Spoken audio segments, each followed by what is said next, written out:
Bonjour tout le monde.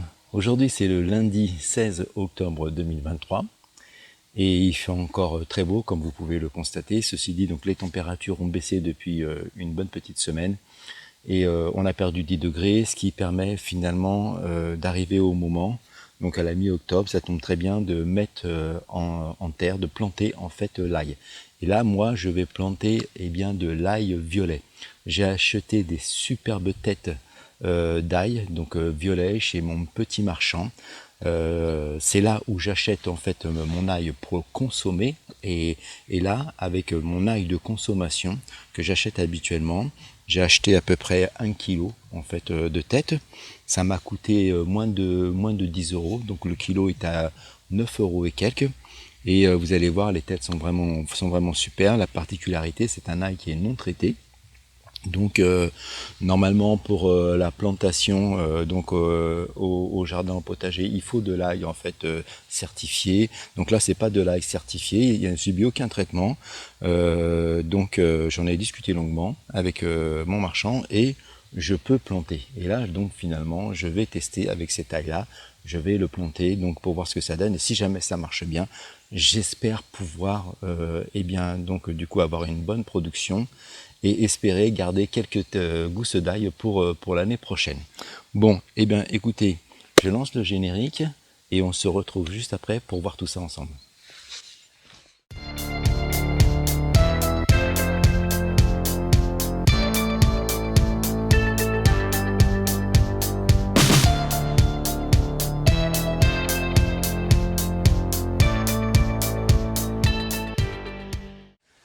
Alors, la culture, elle va se faire sur ce carré potager. Comme vous pouvez le voir, ce carré potager, en fait, il est recouvert d'une bâche. Donc, la terre avait été travaillée à la précédente culture, qui était donc ici des haricots verts nains. Depuis, il n'y a rien eu d'autre. Donc, par contre, j'avais couvert donc finalement de la bâche pour éviter la pousse donc des herbes indésirables et pour éviter que les animaux viennent faire des petits trous là-dedans, les écureuils planter des noix, enfin voilà, etc. Qu'est-ce qu'il y a eu là-dessus en préparation en termes d'amendement? Il y a eu tout simplement les fans des haricots qui ont été déposés à même le sol, comme ça, et puis finalement qui se sont dégradés petit à petit. Donc on va enlever la bâche. Ah oui, j'avais un petit paillis, encore un peu de paille, voilà, qui est resté.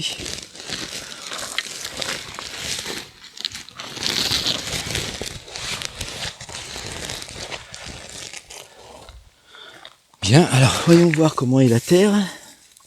Elle est fraîche, elle est humide, c'est bien retassé, compacté. Alors ce que je vais faire, c'est que je vais enlever la paille, comme ça, vite fait, de sorte à avoir que la terre en surface. Et puis là-dessus, je vais venir repasser un petit coup de griffe rotative.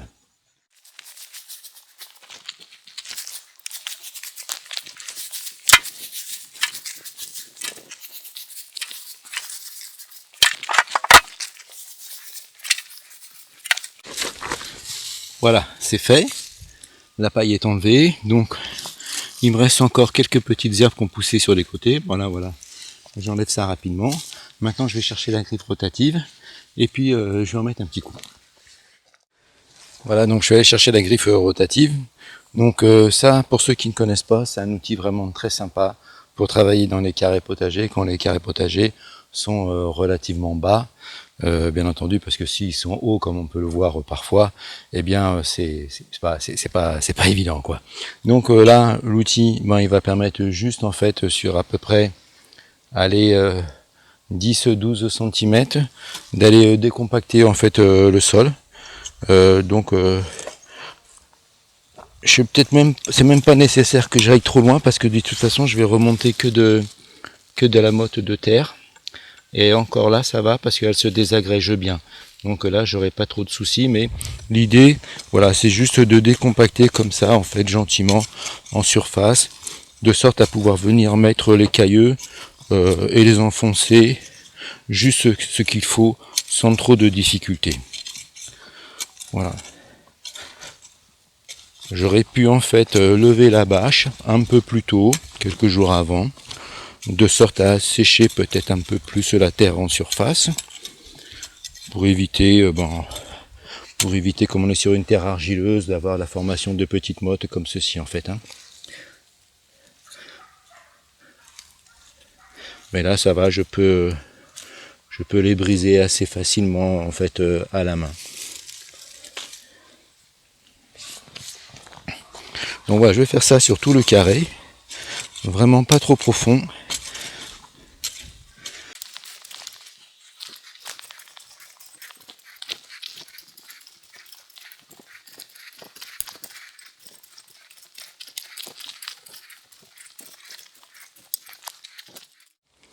Voilà ce que ça donne une fois l'opération accomplie. Et là maintenant en fait je vais vous montrer un peu ce que j'ai en tête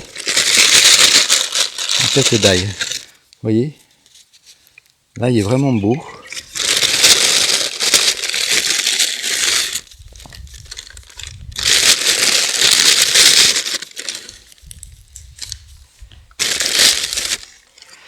Donc là normalement je pense que je devrais avoir suffisamment d'ail pour ce carré potager. Là je vous fais un gros plan. Ah, vous voyez, ça fait de belles gousses, elles sont même bien grosses. Alors normalement on dit qu'on doit utiliser uniquement celles qui sont sur la périphérie en fait, de sorte à avoir de grosses têtes après pour plus tard. Ben, moi je vais voir en fonction donc finalement de la quantité qu'il va me falloir par rapport à ce que j'ai acheté, sachant que normalement l'ail on le plante entre les rangs tous les 25 cm et sur le rang tous les 15 cm. Et ce qui fait que normalement, avec la superficie en fait de ce carré potager qui fait pas loin de 3 mètres carrés, donc on a un rendement normalement donc d'à peu près 2 kg au mètre carré, si ça fonctionne bien, ou un rendement moyen, je sais pas, c'est ce que j'ai trouvé comme information. Donc là, non, alors moi, par rapport à la surface, je devrais arriver donc avec ce rendement hypothétique et bien dans les 5 kg normalement, si tout va bien. Alors après se posera à moi donc la question de la conservation, parce que j'ai pas encore testé ça, on verra en fait dans le temps, mais ce qui est bien c'est de toute façon c'est que ça va arriver au moment où on va faire les transformations, on va faire les sauces tomates, tout ça, donc normalement on devrait taper dedans de façon assez intense. Alors là je vais en fait tracer donc mes emplacements. Je dois avoir un petit assaut qui se balade dans le coin. Alors je me disais en fait que je vais peut-être les espacer tous les 20 cm. Et ce que je vais faire, tous les 25, quitte à faire un peu moins de rang, parce que finalement, là, il craint en fait l'humidité. Et donc là, ce qui est intéressant en fait, alors moi je suis sur une terre argileuse, donc forcément la terre argileuse ça retient beaucoup l'humidité. Donc quand c'est comme ça, on conseille en fait de cultiver sur butte, de sorte à ce que l'on vienne en fait planter l'ail sur le dessus de la butte, de sorte à ce que la butte avec le vent ça sèche un petit peu plus facilement et conserve un petit peu moins l'humidité. Le problème c'est qu'à force, une forme d'érosion, la butte finit par descendre petit à petit, donc il faut revenir un peu dessus. Après sinon on peut cultiver comme ça en fait sur des carrés potagers surélevés. Le fait d'avoir ce carré potager qui est surélevé, ça permet aussi donc de drainer plus facilement le sol, et puis si jamais il pleut énormément, du coup l'eau ne risque pas de stagner en fait. Si jamais il y a des irrégularités en fait dans le sol, là ça ne peut pas stagner, ça va forcément descendre et ça va drainer. Alors moi ce que j'ai en plus, la particularité, c'est comme vous voyez j'ai les arceaux. Donc j'ai si vous suivez la chaîne, vous savez que je bâche après. Donc là je vais bâcher donc pour quand il va se mettre à trop flotter, je vais essayer de conserver un sol relativement humide, correct, comme celui-ci en fait. Voilà. Voilà, ça c'est un sol qui est très bien parce que je peux désagréger en fait les petites boulettes de terre et en plus le sol il reste drainant. Vous voyez, par exemple si j'essaye de m'enfoncer quelques doigts, donc du coup j'arrive à rentrer le doigt assez facilement. Donc c'est pas trop mal. Et donc en fait avec cette bâche, je vais pouvoir donc réguler les apports en eau. Alors par contre, comme les arceaux ont été faits après en fait finalement donc les carrés potagers, vous voyez en fait mes arceaux ils rentrent à l'intérieur, alors qu'idéalement ils auraient dû sortir. Mais ça j'avais une contrainte, j'en ai parlé dans une vidéo sur les carrés potagers, j'avais une contrainte en fait et bien donc de longueur de bâche, de largeur de bâche, et donc j'étais obligé de faire rentrer les arceaux à l'intérieur. Alors si je fais rentrer les arceaux à l'intérieur, forcément eh ben, l'eau va s'écouler un peu sur la périphérie, donc à l'intérieur. Alors ce que je voudrais finalement c'est peut-être faire moins de rangs, mais avoir un rang suffisamment décalé de sorte à ce qu'ils ne viennent pas se terminer en fait juste au bord, parce que là c'est sûr que c'est certain que la terre ici elle sera vraiment très humide et ça risque en fait finalement de faire pourrir en fait mon ail s'il y a trop d'humidité. Alors l'ail aussi demande un sol qui n'a pas été amendé récemment.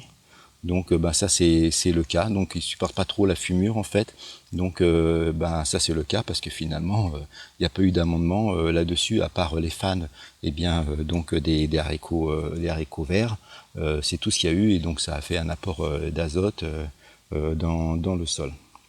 Alors ce qu'on peut faire, ce que j'ai lu aussi, c'est qu'on peut venir en milieu de culture faire un apport de potasse, ce qui va permettre en fait donc à l'ail de grossir un peu plus. Donc là j'apporterai donc dans ce cas-là un petit apport avec de la cendre. Bon allez, là je vais faire donc du coup mon tracé pour délimiter mes emplacements et je vais planter. Alors vous voyez ce que ça donne. Donc là j'ai mis mon tasseau pour me faire mon rang. Donc en fait, donc je vais pouvoir en faire 7. Et donc là voilà, les gousses d'ail sont réparties en fait sur une distance de 15 cm sur le rang. Et ce qui fait que j'en mets 11. En fait, donc qu'est-ce qu'on fait? En fait, on prend l'ail, cette partie-là, on la met en bas. C'est la partie que l'on retrouve en fait ici, quand on regarde la tête. Et en fait, on la met dans le sol, on plante et on laisse dépasser un tout petit peu, vraiment pas grand chose. Voilà, c'est tout ce qu'on a à faire. Et normalement, ça va développer ses racines tranquillement. Vous voyez, c'est vraiment très simple. C'est comme l'oignon en fait, quand on plante l'oignon et l'échalote avec des bulbilles, en fait, c'est la même chose.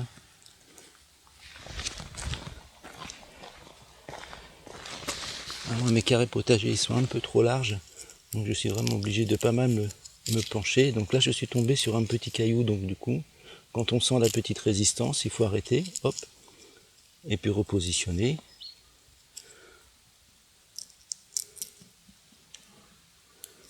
Voilà.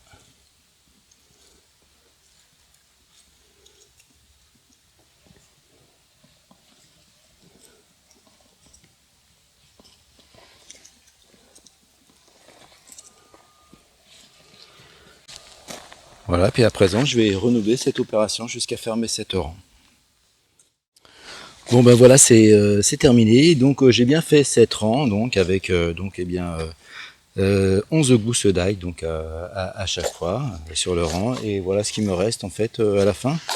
Il me reste quelques gousses comme ceci, donc en fait ça va aller pour la cuisine, surtout pour les prochains jours.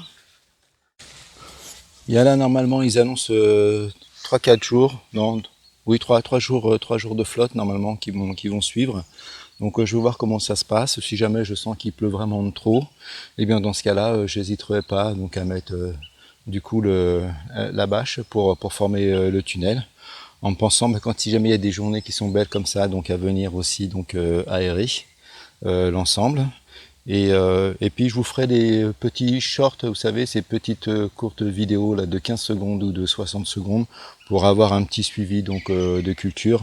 Ça évite d'attendre en fait finalement les tours d'horizon en fait du potager que je faisais habituellement, en gros, hein, une fois tous les mois, tous les 2 mois. Et là, comme il n'y a plus grand chose à voir, donc finalement, je ne vais pas faire des tours d'horizon, hein. Donc petit short, petit format, rapide, c'est impeccable. Voilà les amis, et bien écoutez, je vous dis, n'hésitez pas à vous lancer dans la culture comme moi, même si vous êtes en terre argileuse. Bon, on verra ce que ça donne. De toute façon, je vous ferai un retour là-dessus, il n'y a pas de problème. Mais là, donc la cueillette, c'est pas avant maintenant fin juin, début juillet.